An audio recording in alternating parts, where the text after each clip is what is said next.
ಕೋಟೆನಾಡು ಚಿತ್ರದುರ್ಗದ ಜಿಲ್ಲಾ ಕೇಂದ್ರ ಸಹಕಾರಿ ಸಿಡಿಸಿಸಿ ಬ್ಯಾಂಕಿನ ನೂತನ ಸಾರಥಿ ಯಾರಾಗಲಿದ್ದಾರೆ ಎಂಬ ತೀವ್ರ ಕುತೂಹಲಕ್ಕೆ ಕೊನೆಗೂ ತೆರೆ ಬಿದ್ದಿದೆ. ಚಳ್ಳಕೆರೆ ಕ್ಷೇತ್ರದ ಜನಪ್ರಿಯ ಶಾಸಕರಾದ ಟಿ. ರಘುಮೂರ್ತಿ ಅವರು ಬ್ಯಾಂಕಿನ ನೂತನ ಅಧ್ಯಕ್ಷರಾಗಿ ಅವಿರೋಧವಾಗಿ ಆಯ್ಕೆಯಾಗಿದ್ದಾರೆ. ಚಿತ್ರದುರ್ಗ ಡಿಸಿಸಿ ಬ್ಯಾಂಕಿನಲ್ಲಿ ಪ್ರಾಥಮಿಕ ಕೃಷಿ ಪತ್ತಿನ ಸಹಕಾರ ಸಂಘಗಳ ಪ್ರತಿನಿಧಿಗಳ ಸೇರಿದಂತೆ ಒಟ್ಟು 14 ನಿರ್ದೇಶಕರು ಬಲವಿದೆ.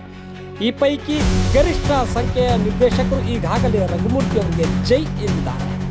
ಮುಖ್ಯವಾಗಿ ದಿವಂಗತ ನಾಯಕ ಡಿ. ಸುಧಾಕರ್ ಅವರ ನಿಷ್ಠಾವಂತ ನಿರ್ದೇಶಕರು ದಂಡು ಈಗ ಸಂಪೂರ್ಣವಾಗಿ ರಘುಮೂರ್ತಿ ಅವರ ಕೈ ಹಿಡಿದಿದ್ದಾರೆ. ಸುಧಾಕರ್ ಅವರೊಂದಿಗೆ ಉತ್ತಮ ಒಡನಾಟ ಹೊಂದಿದ ರಘುಮೂರ್ತಿ ಅವರು ಕಾರ್ಯವೈಖರಿಗೆ ಇಡೀ ಬಡ ಮನಸ್ಸು ಹೊತ್ತು.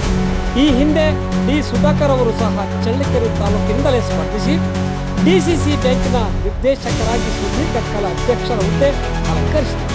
ಈಗ ಅದೇ ಹಾದಿಯಲ್ಲಿ ಶಾಸಕ ಟಿ. ರಘುಮೂರ್ತಿ ಅವರು ಹೆಜ್ಜೆ ಇಟ್ಟಿರುವುದು ವಿಶೇಷವಾಗಿದೆ.